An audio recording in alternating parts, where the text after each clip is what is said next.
compartilhar com vocês. Vamos lá de novo.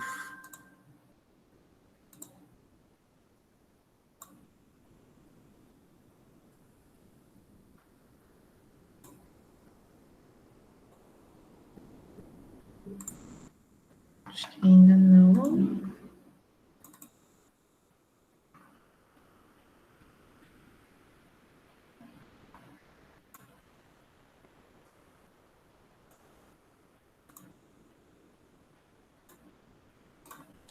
Ok, estão conseguindo ver, pessoal?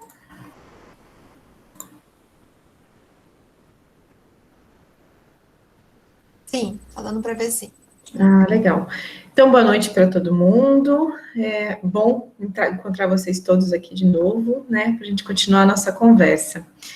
Então, pessoal, como a gente tinha começado na semana retrasada, a gente falou sobre epigenética, hoje falamos sobre resiliência e a gente vai fechar, então, com essa ideia de como que isso tudo afeta a nossa saúde, afeta como que a gente, assim, trabalha com os nossos repertórios comportamentais, com a nossa saúde mental, com aquilo que aconteceu na nossa vida, né?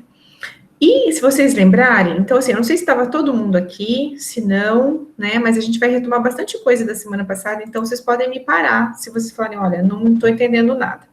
Mas na semana passada, na semana retrasada, nós começamos falando então da cidade de Las Vegas, e um chavão que existe na cidade de Las Vegas, que é o que acontece em Vegas, fica em Vegas. E aí o que acontece é que a gente trouxe a epigenética justamente para contradizer isso. Então, o que acontece em Vegas, segundo a epigenética, não fica em Vegas. Ou seja, isso é uma analogia interessante para a gente pensar que as nossas experiências de vida, elas ficam no nosso corpo, na verdade, por mais tempo do que a gente imaginava. Então, a gente pensa que, de repente, passou e tudo ficou para trás, mas, na verdade, existem algumas evidências que mostram que não é bem assim, né? Não só as coisas ruins, mas as coisas boas também. E hoje a gente vai entender um pouquinho assim, como que a gente faz para passar por situações que às vezes são muito difíceis, né? Muito aversivas, e a gente tem que continuar a vida mesmo tendo todas essas modificações aí no nosso corpo. E aí a pergunta de hoje é do que são feitos os seus superpoderes, porque aparentemente a gente precisa de superpoderes às vezes para conseguir passar por cima de tudo isso. Até porque nós vimos bastante sobre o que acontece na primeira infância, né, com abuso e negligência, que são coisas bem fortes, situações aversivas bem fortes. Então vamos entender sobre resiliência, para entender esses superpoderes. Da física, nós temos uma definição de resiliência que nasce lá. É uma propriedade que alguns corpos apresentam de retornar à forma original após terem submetidos a uma deformação elástica. Aí a gente tem uma mola aqui para vocês darem uma olhadinha e pensarem comigo, né? O que acontece quando a gente observa a resiliência de uma mola, por exemplo? O que o engenheiro ele quer saber quando ele está observando resiliência? Para ele usar essa mola num aparelho, num instrumento que ele construa, ele precisa avaliar o quanto dessa mola realmente retoma o seu estado original depois que ele submetê-la a uma força muito grande.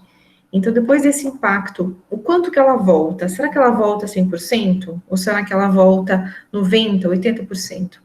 E a outra coisa que um físico, que o engenheiro observa, é o tempo que ela volta, que ela leva para retomar. Então, dependendo da resiliência, ela vai levar muito tempo. Isso não é interessante para ele. Ele precisa que ela retome mais rápido. Então, alta resiliência, no caso da física, significa voltar ao estado original quase perfeito em um tempo curto, não muito tempo. E vocês vão ver que isso, assim, ajuda a gente a entender um pouco de resiliência na psico.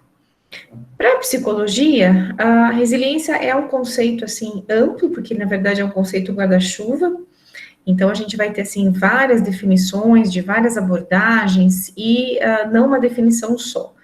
Mas, algumas das mais recentes são, e mais aceitáveis, a gente trouxe aqui para vocês.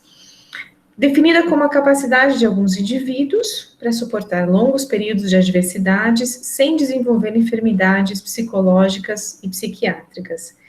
Então, aqui vocês veem um pouquinho da referência ali da física, né? Você conseguir voltar, então, ao teu estado, à tua homeostase, sem muitos prejuízos, né? Sem doenças mentais, sem prejuízos, então, psicológicos e comportamentais.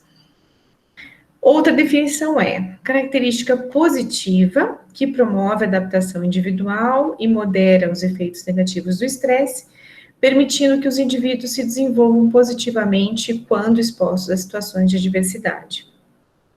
Então, essa já é uma definição que já tem um certo julgamento de valor aqui, caracteriza a resiliência como uma característica positiva, é uma definição mais recente aí de 2020, né? A gente também está falando muito de resiliência no momento, pessoal, por conta da pandemia, né? Como a gente passar por um período assim tão difícil, por tanto tempo, e sair dele bem, né? Isso é uma questão que tem sido trazida também. E hoje a gente vai falar um pouco de biologia, então a gente não poderia deixar de ver a definição da biologia para resiliência. E aí ela é um pouquinho diferente. A habilidade de evitar alterações comportamentais prejudiciais em resposta ao estresse crônico. Então, a biologia foca bastante no estresse crônico, que foi aquilo também que a gente mostrou um pouco, que a epigenética auxilia ou não com a nossa última palestra. Bom, alguns fatos a gente precisa, então, já trazer sobre resiliência, que já estão postos, né? Nós estamos ainda investigando, né? Isso faz parte do meu doutorado agora, então, por isso que a gente está caminhando com isso, mas algumas coisas a gente já sabe da resiliência que precisam estar, assim, bem expostas para nós antes da gente começar a estudar mais a fundo. A primeira é que ela é um processo, não um produto. Então, a resiliência é algo dinâmico, é algo que, porque ele tem a ver com adaptação, ela tem a ver com adaptação, a gente não pode falar de algo estático, algo que você produz e entrega. Está sempre modificando e é uma interação constante entre comportamento e ambiente. O segundo fato é que ela depende da existência de contingências aversivas para ser construída e observada. Isso aqui é um ponto bem interessante, gente, porque, assim, dá um pouco de esperança para a gente também, porque, na verdade, para você ter resiliência, você precisa da existência de contingências aversivas, senão não se desenvolve. E para observá-la, a mesma coisa. Então, você viver completamente sem contingências aversivas, é impossível de você falar assim, olha, a pessoa ela é resiliente, ou formou, conseguiu construir esse construto.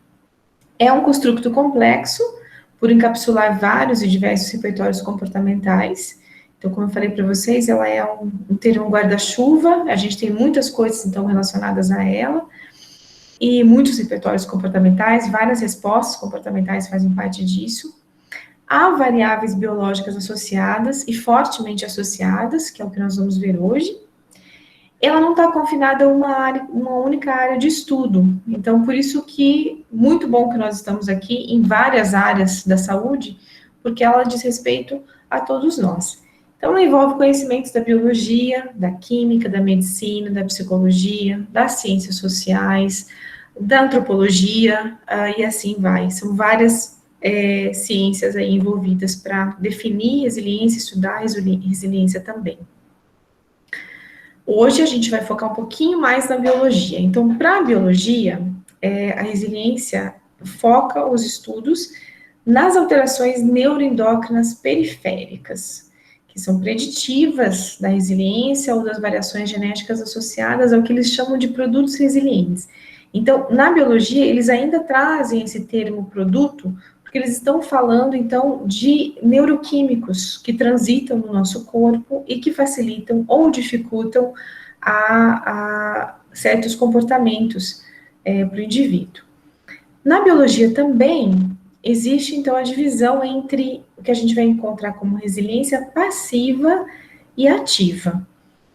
A resiliência passiva é entendida como a ausência de anormalidades moleculares associadas à habilidade de lidar eficientemente com adversidades, que é conhecida como coping ability.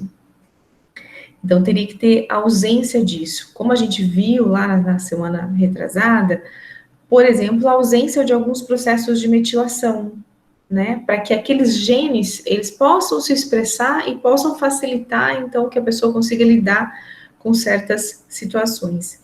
Mas também existe a resiliência ativa, que é a presença de alterações moleculares necessárias, distintas, que ocorrem especificamente com certos indivíduos e auxiliam na promoção de funções comportamentais normais. Então, assim, não são superpoderes, certo, gente? São só comportamentos normais, mas assim, que ficam impossibilitados numa situação em que a pessoa não consegue desenvolver isso no decorrer da vida, né? A neurobiologia da resiliência, então, é essa parte que interessa bastante para a gente. Vocês devem lembrar desse hormônio, semana retrasada a gente falou dele, né? O hormônio liberador de corticotrofina, o CRH.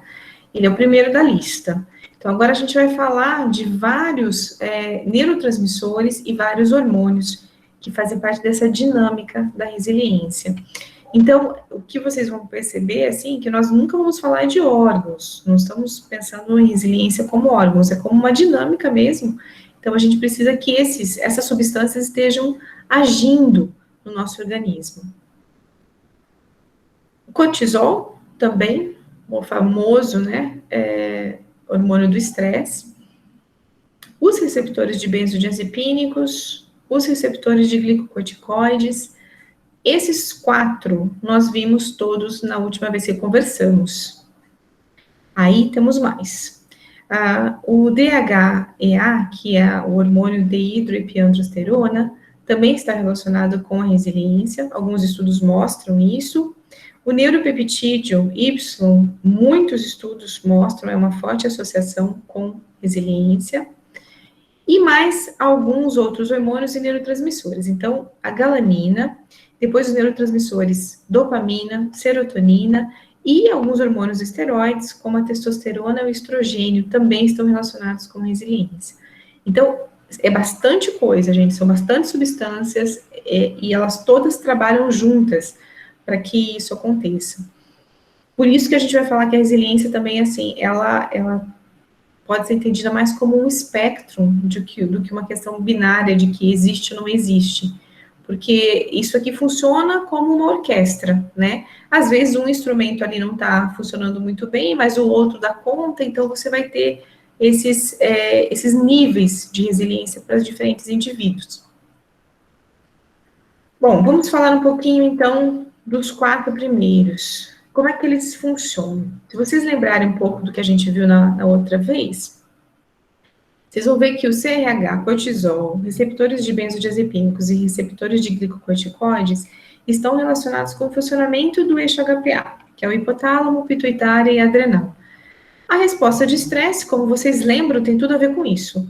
Então, você tem uma informação que chega lá, normalmente vai chegar e vai ativar o hipocampo ativa o hipotálamo manda mensagem para a pituitária, para a hipófise, e essa vai acionar a adrenal. A adrenal começa a produzir, então, adrenalina, noradrenalina, no primeiro momento, que é um estresse agudo, e depois, então, começa a produzir o cortisol, que tem a função, assim, de deslocar energia para que a gente possa, então, recuperar nesse momento que você precisa de luta ou fuga, né?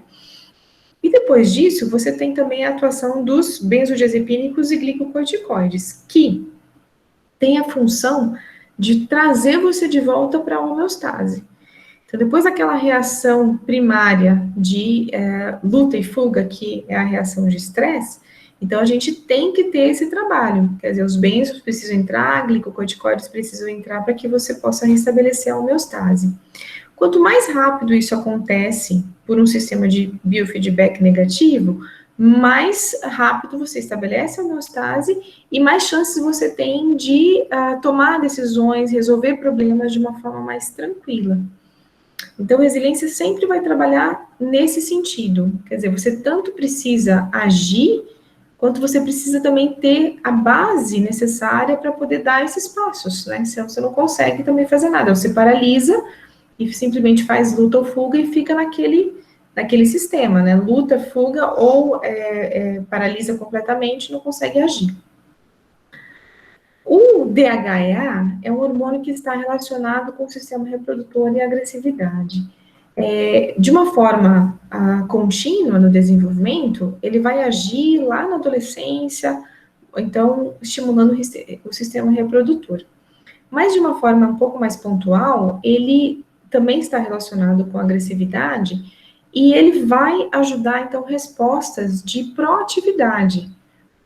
A pessoa, então, vai ter aquela resposta assim, poxa, mas como é que eu resolvo esse problema? Como é que eu saio daqui? Como é que eu tenho uma estratégia para poder lidar com isso? Então, uma resiliência mais ativa. E o neuropeptídeo Y é abundante no nosso organismo e é considerado um ansiolítico natural, então, auxiliar ali dos benzodiazepínicos e dos glicocorticoides para a retomada da homeostase. Então, esse mais relacionado com resiliência passiva, ele vai, então, trazendo, então, essa possibilidade de você entrar em equilíbrio de novo. Depois nós temos a galanina, dopamina, serotonina, testosterona e estrogênio. A galanina é um neuropeptídeo também, ansiolítico, e ele faz a mediação das monoaminas. Então, a dopamina e a serotonina, elas dependem da atuação da galanina para poder atuar também. Então, atuando juntas, elas acabam ajudando nas vias do prazer, que é o que a gente vai ver com a dopamina, e nesse controle da ansiedade também, do medo, né, dessa situação. Ou seja, ajudam a retomar a homeostase novamente. A dopamina tem a ver, então, com as funções de recompensa. Vocês devem já ter ouvido falar das vias dopaminérgicas, que são as vias do prazer, né? E a dopamina, ela tem que estar em níveis ótimos. Então, muito abaixo, a gente tem um problema, muito acima, a gente tem outro problema. A serotonina, também retomada da homeostase, tem a ver com isso. A testosterona, então, existem alguns estudos que mostram que ela está relacionada com a agressividade, né? E, nesse caso, a proatividade, então, para poder tomar uma decisão, ter uma estratégia eficiente frente a uma situação de estresse. E o estrogênio também com a retomada da homeostase. Agora eu queria falar para vocês um pouquinho do que acontece quando a gente tem todos esses elementos aqui e você tem um desequilíbrio, tá? Todas as psicopatologias que estão associadas. Então, quando não se tem resiliência e você tem um outro extremo, que é o desenvolvimento de uma psicopatologia. No caso do CRH, os estudos mostram que ele, em alta concentração no nosso organismo, ele está relacionado com uma predisposição ao estresse agudo, ao estresse pós-traumático, com a depressão maior também, ansiedade, anedonia e condicionamento de medo. O cortisol, quando, então, em altas quantidades no nosso corpo, ele está associado com a hipercortisolemia, depressão maior, hipertensão, osteoporose, resistência à insulina, doença coronária vascular. Os benzodiazepínicos, então, quando você tem baixos níveis de benzodiazepínico, que não é o ideal, porque a gente está falando, está relacionado, de acordo com alguns estudos, com transtorno do pânico e depressão e transtorno pós-traumático também, estresse pós-traumático. Aí nós temos o DHEA, baixos níveis também relacionados a estresse pós-traumático e depressão maior. O neuropeptídeo Y, nós temos, então, em baixos níveis, aumento da vulnerabilidade ao estresse pós-traumático e a depressão. Outros estudos mostram que a galanina, quando, então, em baixos níveis, está relacionada também com aumento da vulnerabilidade ao estresse pós-traumático e depressão também. A dopamina, relacionada com a disfunção cognitiva. Vocês devem saber, assim, que os baixos níveis de dopamina estão relacionados com TDAH e altos níveis de dopamina relacionados com esquizofrenia. Então, a gente precisa de níveis ótimos para que ela esteja trabalhando bem no nosso organismo, né? A partir daí, você vai ter também depressão, disfunção cognitiva, ansiedade, quando ela está em níveis desregulados. A serotonina, então, está fortemente associada, segundo alguns estudos, com depressão e ansiedade. Testosterona foi encontrada, então, em alguns homens com estresse pós-traumático, em níveis baixos, e o estrogênio também, como a dopamina, ele tem níveis ótimos, né? Quando ele está muito alto, ele vai afetar os receptores de serotonina. Então, vai abaixar os receptores níveis, né, dos receptores de serotonina e você não consegue absorver a serotonina no organismo. Quando eles estão muito altos, eles estão relacionados com depressão e ansiedade. Então, vocês veem, gente, que na verdade, assim, o desequilíbrio disso tudo que compõe a resiliência está basicamente associado com estresse pós-traumático, transtorno do pânico, transtorno de ansiedade, depressão. Então, são mais nas áreas dos transtornos de ansiedade e a depressão que esse desequilíbrio vai vir. Bom, além das questões, então, gente, relacionadas à epigenética e ao funcionamento desses neurotransmissores e hormônios, nós também temos as questões genéticas, né, que daí não tem a ver com o silenciamento dos genes ou com a ativação dos genes, tem a ver com a existência dos genes mesmo, herdado pelos seus parentais. O primeiro que já foi encontrado é esse FKPB5, com uma relação bem forte aí com o estresse pós-traumático, né? Ele produz o quê? Glicocorticoides, que nós vimos lá na frente antes, que são importantes para nós também. O segundo está relacionado com o funcionamento da hipófise, da pituitária. Também foi encontrado em função com a resiliência, os níveis baixos, então, dessa função gênica, vão estar associados aí com baixa resiliência. O CRH também foi encontrado, obviamente, né, produziu o hormônio corticotrópico. Depois também nós temos esse quarto gene que está relacionado com o transportador de serotonina. Vocês também viram qual que é a função. E, finalmente, o NPY, que é o nome do próprio gene que produz o neuropeptídeo Y. Também foi encontrado aí com 20.100 referências da relação dele com resiliência. Esses são os genes, então, que têm a ver com a resiliência. Bom, os mecanismos neurais associados às estratégias comportamentais à resiliência, gente, também são importantes. Então, aqui não são só os genes, nem a epigenética, a gente está falando, então, de sistemas. Tá. A recompensa é um dos sistemas que são citados. O que é isso? Biologicamente, a gente está falando do funcionamento adequado das vias dopaminérgicas. Uma pessoa resiliente, então, ela é descrita como alguém que tem esse funcionamento adequado, mesmo quando em ambientes hostis, sem a liberação de recompensa. Não sei vocês, mas assim, o que me vem muito quando eu estava preparando essa palestra era sobre o momento que a gente está vivendo, né? Como você manter esse funcionamento dessas vias do prazer adequadas quando a gente está vivendo um isolamento social, né? Que você tem pouquíssima liberação de recompensa e ainda assim conseguir se manter resiliente durante quase aí 1 ano e meio que a gente já está, né?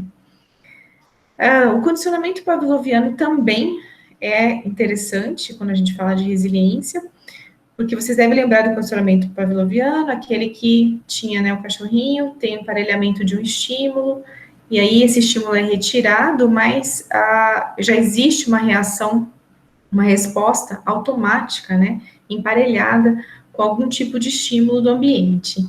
Então, o que uma pessoa, então, resiliente, ela traz em relação ao condicionamento pavloviano de medo? Esse medo, gente, poderia ser uma fobia de qualquer tipo, ou um transtorno de ansiedade generalizada, pânico. É uma rápida retomada da homeostase após a primeira resposta de medo, que vai fazer o quê? Você viu, então, o estímulo aversivo e você responde como uma reação de luta e fuga. Nessa reação de luta e fuga, os seus neurônios, eles abrem os canais de potássio, entra um monte de potássio, você faz um monte de sinapse super rápida. Então, são especificamente os neurônios da área ventrotegumentar. do cérebro. O que acontece, então? Quando esse indivíduo consegue retomar isso rapidamente, essa homeostase rapidamente, ele tem mais chances de emitir esses comportamentos relacionados à resiliência do que outros. A evitação inibitória, que é o medo contextual, reconsolidação e extinção. O que é evitação inibitória, então? Um indivíduo resiliente, ele provavelmente vai emitir pouco disso, né, dessa evitação inibitória, desse contato com os estímulos aversivos. E o que acontece em termos de comportamento aqui? Existe uma supergeneralização de estímulos aversivos, então o indivíduo ele passa a ter medo não só daquele que causou para ele algo, mas ele passa a generalizar para vários outros estímulos também. Então, no que a gente tem aqui, não sei se alguém queria falar alguma coisa, eu ouvi um barulhinho. O indivíduo resiliente, ele vai ter rapidamente essa diminuição dessas taxas de cortisol e CRH associadas a essa supergeneralização, é o que a gente encontra também. Reconsolidação.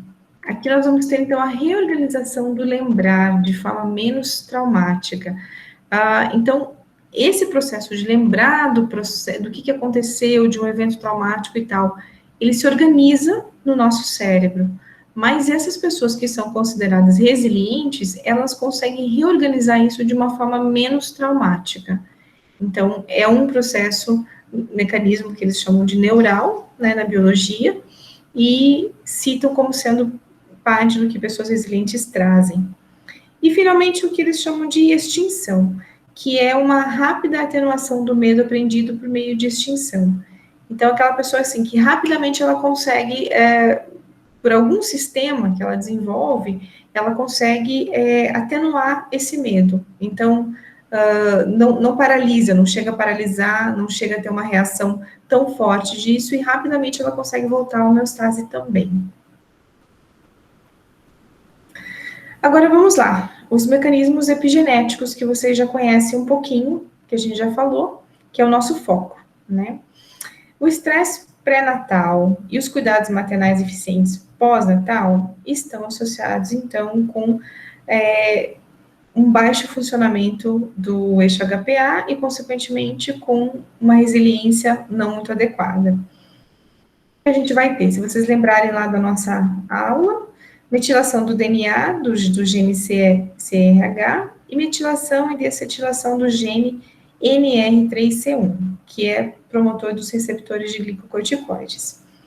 Então, por que a gente tem essa metilação desse gene no CRH? Ele não ele acaba sendo não silenciado, e você tem uma produção alta de CRH no organismo. Diante de uma situação de estresse, você entra naquele ciclo de produção desse hormônio que tende a não parar, tende a ser mais contínuo, a durar mais do que o que a gente desejaria. E também, não produzindo glicocorticoides, por conta da metilação e da desetilação desse gene, você vai ter, então, essa ativação do eixo HPA continuada. Então, o que acontece? O indivíduo não se acalma com facilidade. Alterações do funcionamento do eixo HPA, altos níveis de cortisol e baixos níveis de glicocorticoides e receptores de benzodiazepínico. O indivíduo fica num estado de ativação, de estimulação alta quase que o tempo todo, né? Que é o que a gente vai depois entender como sendo crise de ansiedade, pânico, ansiedade generalizada, que é uma coisa que a gente encontra muito em consultório, gente. Atualmente é o que mais se vê, de acordo com os nossos colegas. Acho que vocês lembram disso aqui, né? Nós vimos isso aqui na semana passada. Os cuidados maternais bons, então, que tem a ver com as altas taxas de LGBN, que é lamber e amamentar com a coluna arqueada, e eu sempre esqueço disso em português, é você fazer aquele carinho no filhote, né? Diferente de bad mothering, que é quando você tem uma mãe que não tem esse contato físico, e ela não lambe os filhotes, ela não amamenta com a coluna arqueada, você vai ter uma prole, então, em que desculpa. Boas mães vão ter uma prole com um eixo HPA funcionando em pouca atividade, em homeostase também, com momentos de homeostase, e você vai ter uma mãe que é considerada má, uma mãe ruim, deficiente, com um eixo HPA em alta atividade. Ou seja, a resiliência ela é beneficiada pelo tratamento dessa mãe, esses cuidados maternais bons, né? Você vai ter um eixo HPA, então, menos estimulado. Outra questão, então, epigenética, também tem a ver com estresse agora pré-natal, não só com os cuidados pós-natal, ocorrendo aí metilação do DNA, desetilação de histonas nos genes DR1, 2, 3 e 4, e, por consequência, desregulação na produção de dopamina. Como vocês lembram, a dopamina tem a ver com as vias dopaminérgicas, então, com as vias do prazer. Essa desregulação, gente, ela é extremamente prejudicial, porque ela não só não traz o indivíduo para a homeostase, né, numa situação assim de normalidade não traz para a homeostase, mas também ela está relacionada com os transtornos de hiperatividade, que eu falei para vocês, na sua falta, e no seu excesso com a esquizofrenia.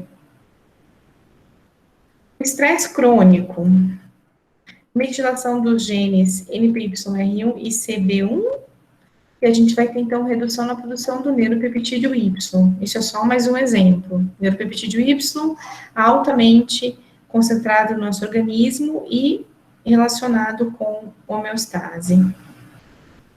Cuidados maternais eficientes e laços sociais fracos na infância, também encontrados na literatura, em associação com a metilação do DNA do gene HTT, 5-HTT, que é um gene que está relacionado com a serotonina. Então, a gente vai ter uma produção deficiente de serotonina também. Por outro lado, gente, nós temos o lado positivo da diversidade. Então, tem tudo isso de ruim que a gente viu, mas, segundo a literatura, o trauma severo, ele atinge 60%, de 50% a 60% da população sofre algum tipo de trauma na primeira infância, mas somente 7,8% desses casos é que acabam se tornando transtornos psiquiátricos. Então, a gente não temos, assim, muitos que vão sofrer com isso. O restante, o que acontece? Muito provavelmente vão ter, assim, não chegam a ter um transtorno psiquiátrico, mas vão estar dentro desse espectro da resiliência com algum tipo de deficiência. Ela não é perfeita, não é completa, né? Alguma coisa tem, mas conseguiram dar os seus passos.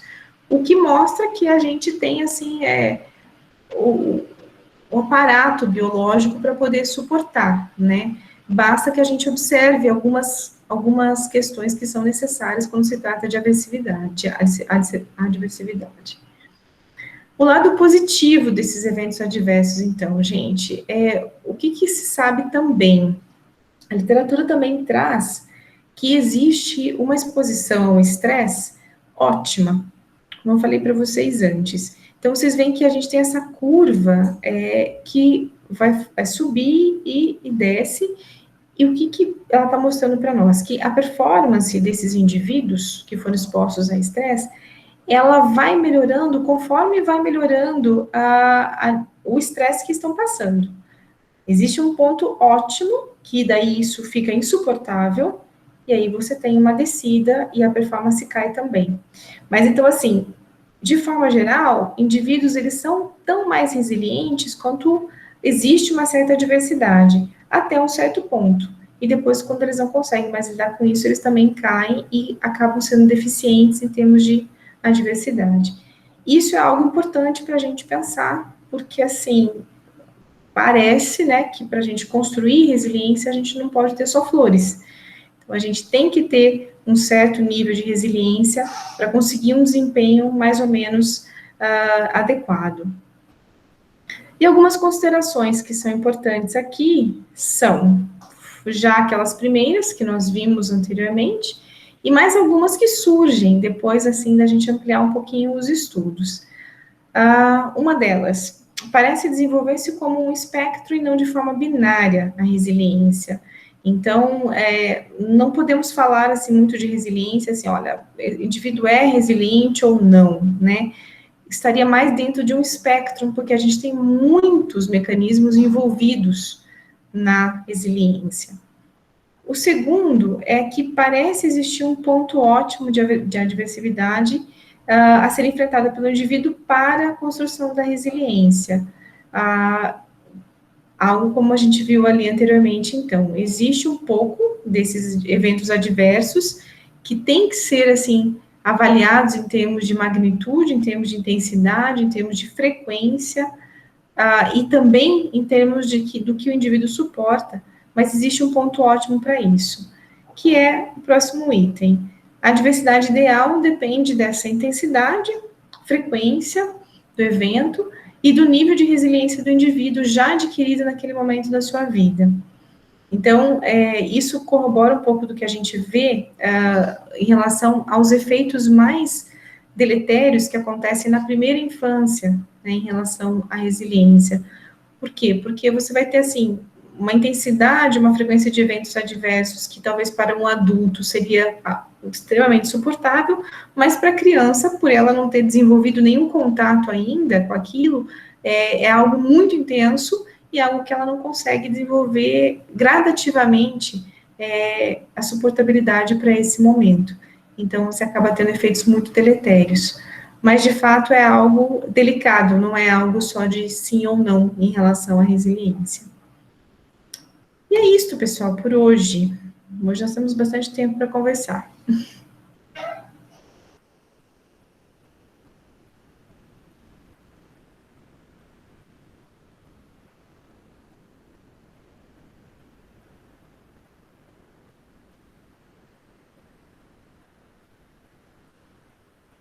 Posso voltar, gente, a hora que vocês Deixa pedirem. eu perguntar uma coisa.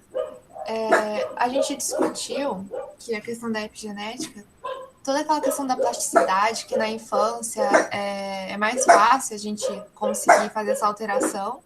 Uhum.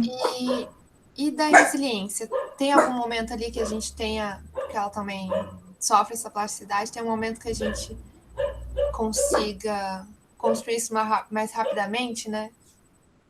Então, vamos ver se eu entendi, vamos ver, Lisa. Eu acho que o que você está perguntando, assim, se existe, assim, um momento ideal, né? Provavelmente siga, assim, o mesmo princípio do que a gente fala da epigenética. Então, quando a gente fala desses sistemas todos que trabalham, para você fazer com que eles comecem a funcionar, você tem um contato com o ambiente, você tem esse enriquecimento ambiental, você tem toda a interação do indivíduo com o ambiente. E essa interação vai ter, então, um condicionamento muito mais forte nessa primeira infância. Então, isso, e o contrário também, né, essas situações adversas também tem mais efeito na primeira infância, né, por conta da baixa resiliência que existe naquele momento, né, mas provavelmente, porque a gente consegue trabalhar os sistemas melhor, com mais plasticidade na primeira infância também, construir resiliência deve ter uma base muito importante nesse período, né. Mas, assim, não tenho nenhum estudo que eu possa te citar, sabe, que fale exatamente isso que você está me perguntando.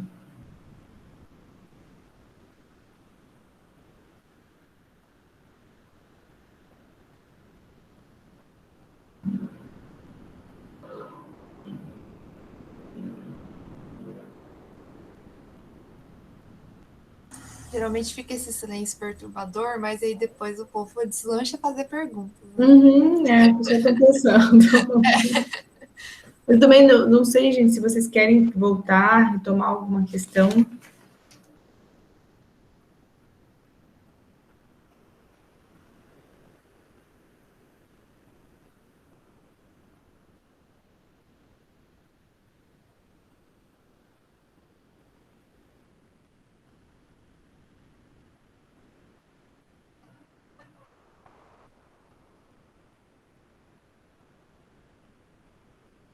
Thaisa, está.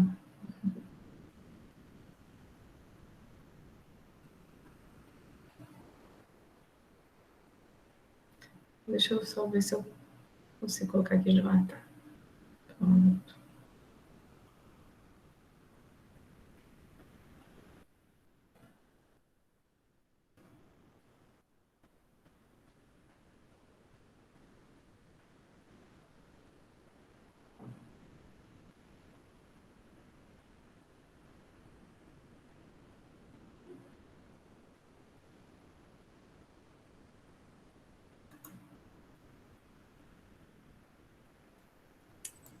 Vou interromper aqui a gravação também e mandar a lista de presença para vocês. Mas vocês fiquem à vontade para usar e abusar da Grazi enquanto ela está disponível para nós.